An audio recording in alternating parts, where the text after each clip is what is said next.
No, I think it can turn around on any given night. So, no, I don't. Soon 1-0. I know you said he's scuffling a little bit, obviously. Oh yeah. How does he turn it around? I think we had a conversation yesterday with someone, and for me it's elevated pitches, especially the fastball. Now, he's going to pitch up in the zone a little bit. I mean, that's what he does. But he's got to incorporate the low fastball as well. That's what I haven't seen. The low fastball combined with the high fastball. And the secondary pitches are up a little bit too. They're not quite as crisp as we've seen them in the past. But that can turn. On any given night, and you can get on a roll as well. But you hear me talk about location a lot, and I think that's the case with San Juan. He's throwing strikes, but they're not consistently quality strikes that he's very capable of. But it sort of starts with the fastball. Again, I think the fastball down has to come into play as well as his nice four-seam fastball up. Like Shaw had pitched really, really well, gave up the home run against Arizona, and then yesterday was obviously forgettable for him. What was the problem? He walks the pitcher. I'm not sure. Probably a better question for him, but his stuff was the same. What was different yesterday was that when he has gotten into trouble, he's made the pitch to get out of it. And he had Austin with 2 strikes. I think it was 1 and 2. Then he fought back to 3-2. Then he hit the high fastball. So I think in previous outings, that at bat to Austin resulted in an out in most of his outings. Yeah, yesterday it didn't. He put the 2 guys out and went to walk. Yeah, and the walks are a little high. The walks are high and the hits are low. Yeah. And that's a function of maybe pitching on the fringes a little bit. And you can pitch on the fringes, but when you pitch on the fringes, at times when you need to make a pitch, it better be on the fringe. And he'd done that most of the year, except for yesterday. Give up the super shot, 3-pointer. You had the stretch early where your pitching was pretty dominant. You've had the stretch lately where you had a lot of offense. In between, you had about a week where you had both. Does that make you confident that things can work out? Yeah, things can turn. I think that obviously when you put together, I think we won 8 out of 9 or 9 out of 10 or 8 out of 10, whatever. I don't know for sure what it was, but it was a combination of we reeled off some good starts. We swung the bats. We got some big hits. We made some plays. We made some pitches, and that's what happens. Lately we've been scoring some runs, but we haven't pitched. This turn through the rotation hasn't been great. And these guys are very capable of getting back on a roll because we've seen it from this group. So that's what needs to happen. I mean, this is almost the exact opposite of the first 2 weeks of the season. Yeah, first 2 exactly, and that's why we gotta. As the saying goes, we got to get everybody on the same page, performance-wise. When's Russell pitching again? Russell's pitching. What's today? Friday. Pitching last night. Yeah, he pitched last night. Right. I second believe time. Sunday. I think him and Jake are both pitching. Sunday for the Albuquerque. I think they're pitching tomorrow. Saturday. Yes. I think they're both pitching tomorrow. And then Monday, and then join you. They pitch great. Yeah, they feel good. They feel healthy. Buddy, I've asked you about platoons before, and you've talked about this notion of everyday players. Some guys just have to be everyday. Like Nolan, Exactly. Clearly one of Trevor Story, them. Right.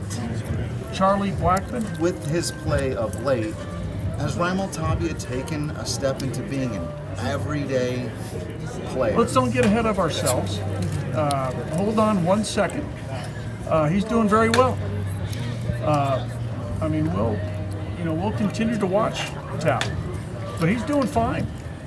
And with the And way he's got close to 100 at bats, I think, doesn't he? Yeah, he's around it. With the 80, way 90, he's swinging whatever. the at bat, swinging the bat, you've got 4. He got a couple outfielders who knocks are- yesterday. Hey, right? maybe not hard hit, couple dorkers, but they all count.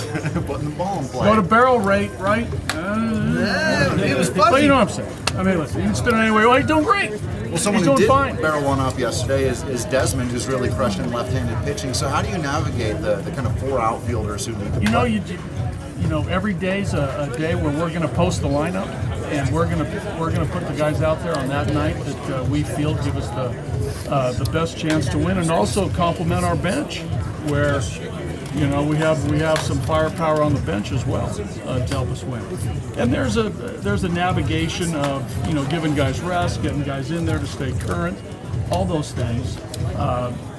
It's sort of called managing and coaching. I think that's what it's called.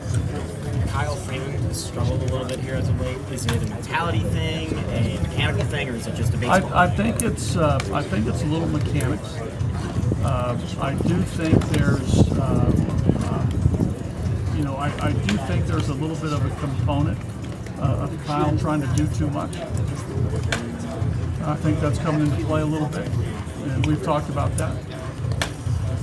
But I think it's a combination of those two, plus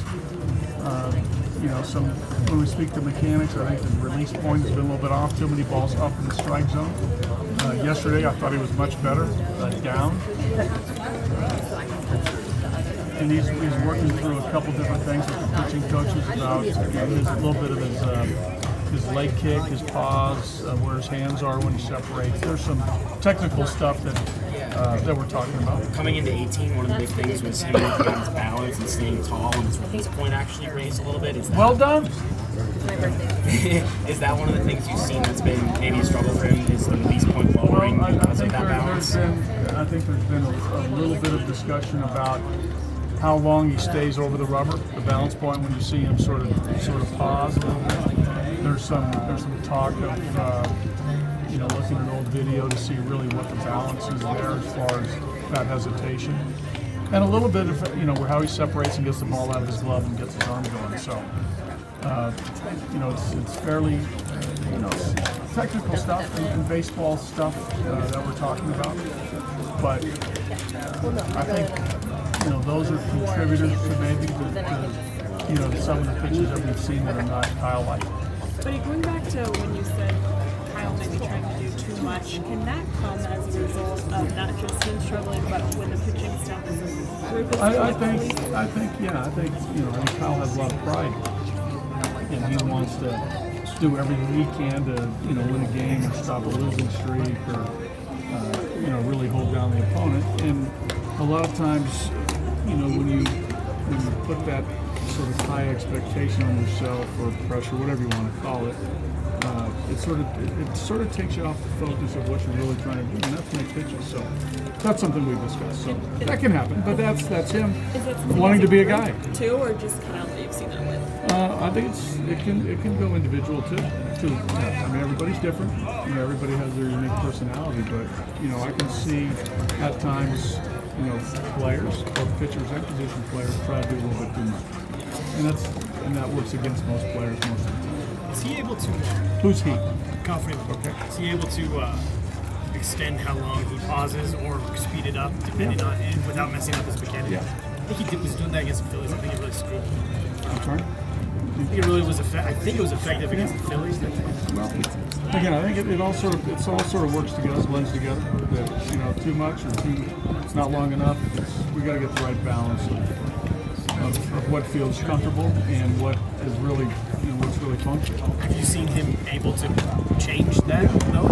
Athlete, coordinated, body control. You're not just saying.